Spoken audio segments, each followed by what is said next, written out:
Hi, I'm Brandy. This is Hound Dog Hollow, and today I'm going to be going over Bones, Shells, and Curios by Michelle Jackson.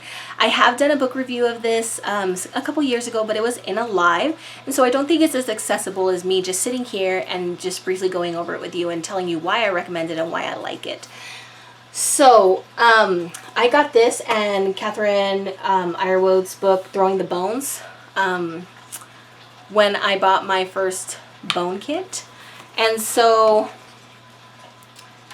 this is just like, it's a contemporary method. She really talks about how she does it, setting up an ancestor altar, how to get your bones, getting your bones ready for use, cleansing your bones, introducing your bones to your ancestors, the meaning of pieces, marking pieces, shells, extra pieces, how many pieces, travel pieces, useful pieces for a larger set, creating a bone journal, your surfaces, your accoutrements, your throwing techniques, throwing the bones, you know, and then she gives some examples of some of her readings. So it's pretty helpful in that, whereas Catherine's book was a really good kind of broad net on osteomancy, in general, historical and various different forms of it.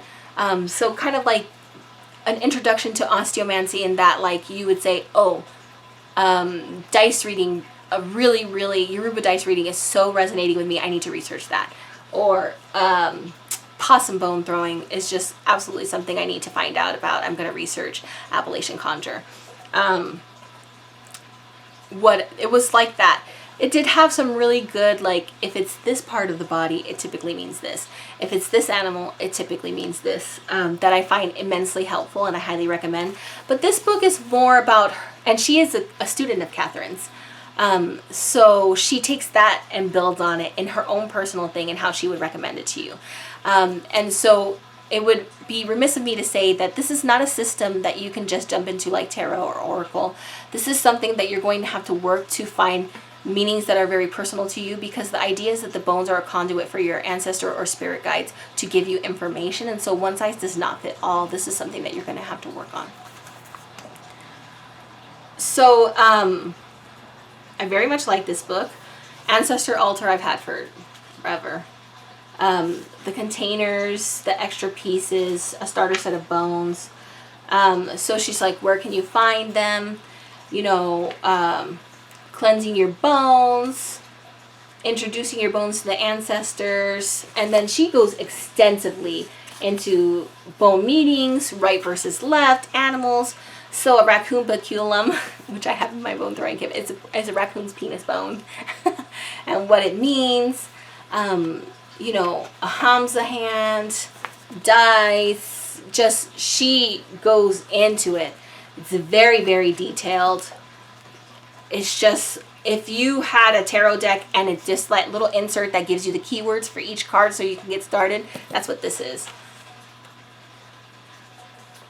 Of course, not everybody's going to see the Empress the same way, so that's where it's kind of like, yes, raccoon but penis bone may mean this in general, but maybe your ancestors use it to mean this.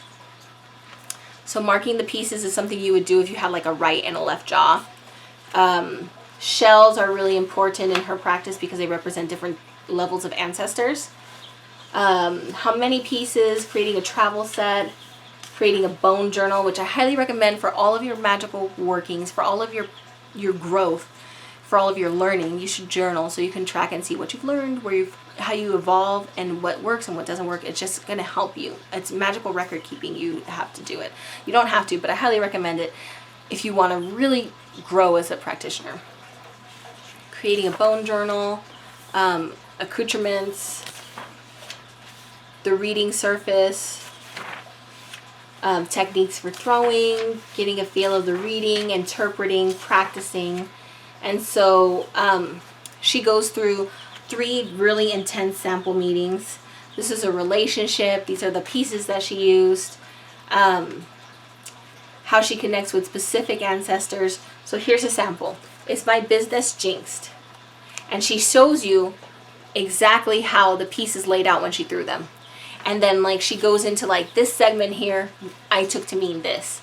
And this segment here, and this segment here, and this segment here. And she goes through 3 practice readings. And it's really helpful in that way. and she marks like the particularly important ones, because they mean a lot to her and they have different weight in the reading. This is a relationship reading. This is how it fell. This is what everything means.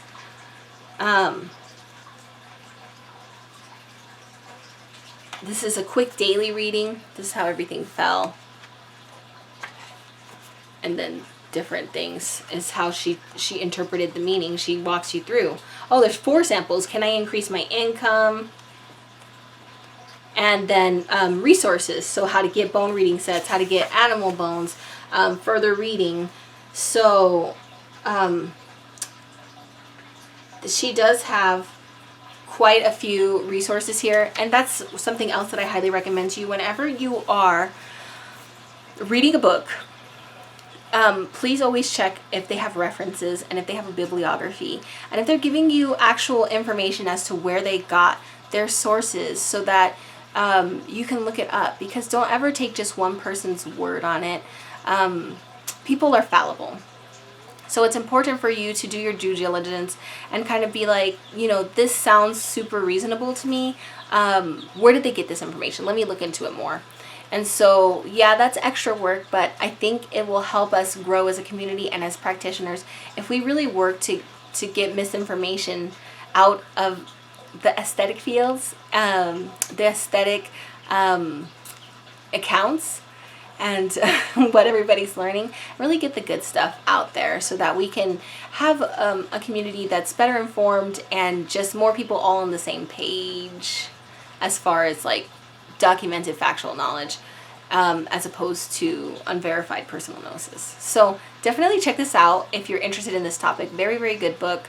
I like them together, honestly. Throwing the Bones by Catherine Ironwood and this one together, Bones, Shells, and Curios by Michelle Jackson, are a winning duo for me, and a nice starting point in a very like personal divination method. So I'm going to leave the link in the comments below, in the description below.